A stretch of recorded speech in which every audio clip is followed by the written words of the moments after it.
Hi everyone, Renata here. I am making something very delicious today. It's a Jewish dish, kasha varnishkas. My husband is Jewish, but I've been eating this, most of my life because I'm from Queens in New York City. And it was all over the place in all the delis. We lived near a Waldbaum's and they had it, so we used to get it there.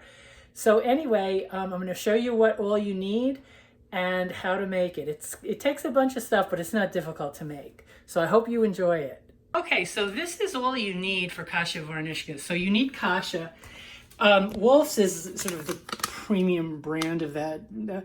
I couldn't get medium grind. You definitely want to get medium grind if you can, medium granulation, but coarse works fine. So these are buckwheat groats that are cracked. You need duck fat or chicken fat. I think of that as very key.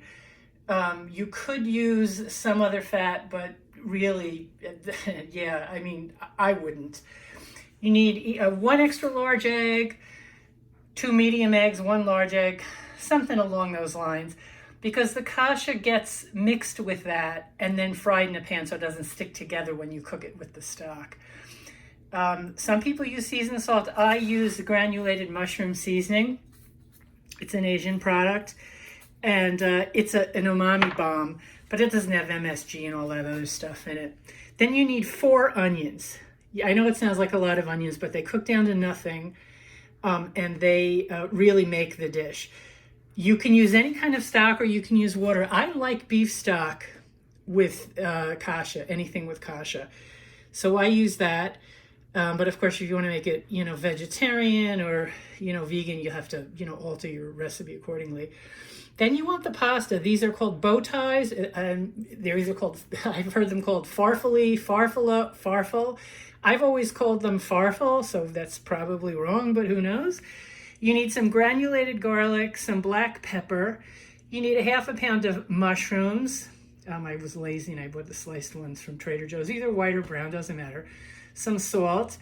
And also a little fresh garlic. I don't have that here, but I'm just going to be lazy and use garlic paste today. So, just a couple of teaspoons of that is about all you need.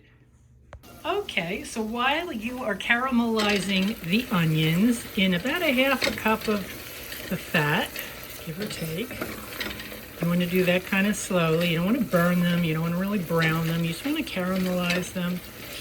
And then you heat up your main pot that you're going to make the whole dish in. Because what you're going to do is you're going to put the kasha in there first. So this is the kasha and it has been mixed with the 2 eggs. And so what we're going to do is we are going to fry this in this dry pan.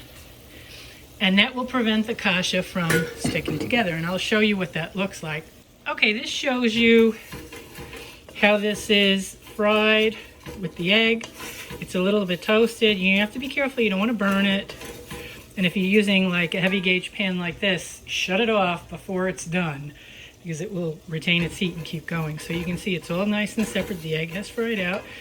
I have added a little salt and pepper to the onions. I've added a little garlic powder and I've added the mushrooms. And as soon as the mushrooms continue sweating down, let that go. And then the only things I have to add are the stock. And for 1 cup of kasha, you need about, give or take, 2 1/4 to 2 1/2 cups of liquid. And I'm going to add about maybe a teaspoon of the mushroom seasoning. Okie dokie. Well, at this point, my 2 1/2 cups of broth are in here. I'm bringing it up to a simmer. I am simply going to put this into that, bring that to a simmer, turn it down to barely a simmer, cover it, and I'm going to let it go for 15 to 20 minutes odd until the liquid is absorbed. Okay, here's the base simmering away, going to get covered and cooked for 15 to 20 minutes. Okay, this is the base done. It's dry, but it's not too dry. You don't want the kasha to be mushy, so you want it to be cooked, but not, sorry for the steam. But yeah, it's really delicious. So I'm going to let some of the steam come off so that it just dries a tiny bit. And I'm going to make the pasta. Now I don't have to tell you how to make the pasta. I don't have to show that to you. follow the box instructions, salted water. Don't make it al dente because it's just going to get mixed into the base and it's going to be eaten. You know, you could leave it sit for a while, but it's not really going to cook any further. Okay, the kasha varnishkas are done. And the reason you don't want them to be, you know, your base to be too dry is because when you mix your pasta in, you want it to absorb a little bit of the juice from the kasha base. Yeah, but you don't want it to be, you know, you don't want to see any real liquid in there. Just, you know, you just don't want it to be like dry as a bone.